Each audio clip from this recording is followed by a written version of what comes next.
అమ్మా తులసి, నువ్వేదో చిన్న మాట అన్నందుకు అలిగి వెళ్ళిపోయిన దగ్గర నుంచి ఇంట్లో అందరూ నిద్రాహారాలు లేకుండా నిన్నే తలుచుకుని ఏడుస్తున్నా. మీ నాన్నమ్మైతే నీ మీద బెంగతో మంచాన పడింది. కండిషన్ సీరియస్గా ఉంది. నిన్నెవరూ ఏమీ అనా. నువ్వెక్కడున్నా వెంటనే వచ్చేసి ఇట్లు అమ్మా నాన్న. ఇటు చూడు, మీ వాళ్ళు ప్రకటన ఇచ్చారు.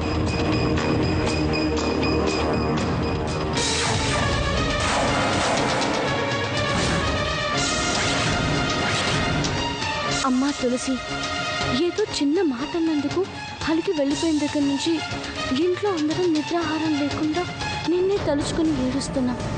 మీ నాన్నమ్మైతే నీ మీద బెంగతో మంచం పట్టింది. Condition serious. నిన్నెవరం ఏమీ అనము. ఎక్కడున్నా వెంటనే రావాలను. ఇట్లు మీ అమ్మ నాన్న.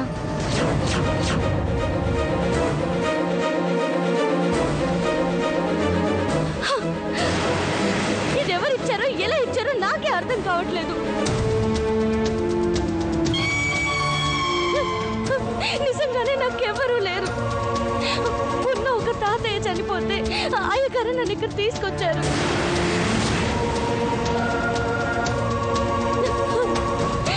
లాభం లేదు. డాడీ వచ్చేవరకు ఇంట్లో ఉంటే మొత్తం బండారం బయటపడుతుంది. డాడీ వచ్చేలోపే దీన్ని బయటికి పంపాలి. ఇప్పుడేం చేద్దాం?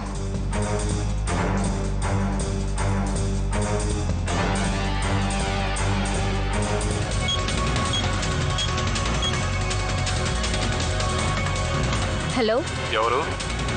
నాగరాజువా? అవును, నేను జ్వాలని మాట్లాడుతున్నాను. చెప్పండి మేడం.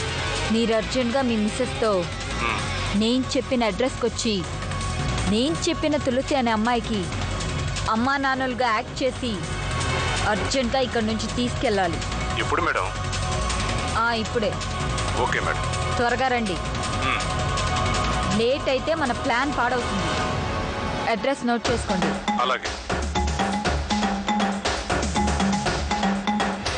మా తులసేనా? ఇంత చిక్కిపోయావేంటమ్మా?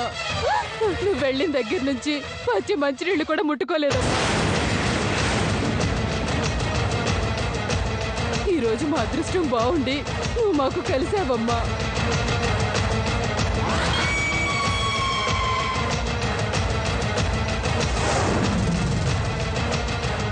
ఏమ్మా, తండ్రిగా ఒక మాటనే హక్కు నాకు లేదా? అమ్మగారు, నిజంగానే నాకు అమ్మ నాన్న లేరు. వీళ్ళెవరో నాకు తెలీదు. అసలు ఇక్కడ ఏం జరుగుతుందో నాకు అర్థం కావట్లేదు. అమ్మా తులసి, ఏదో చిన్న మాట అన్నందుకు కన్న తల్లిదండ్రులనే కాదంటావా?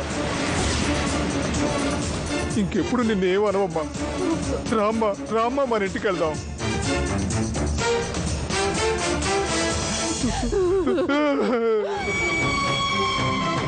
పాపం, వాళ్ళు ఎంత బాధపడుతున్నారో చూడు. వెంటనే వెళ్ళమని నువ్వు చెప్పు మమ్మీ.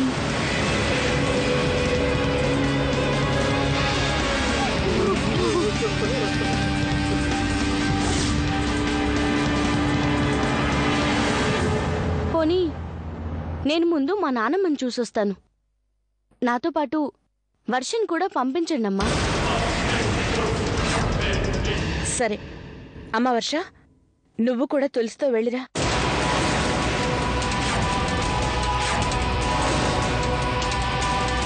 అక్కడంతా ఓకే అనుకుంటే డాడీ వచ్చాక వాళ్ళ ఇంటికి పంపిద్దాం.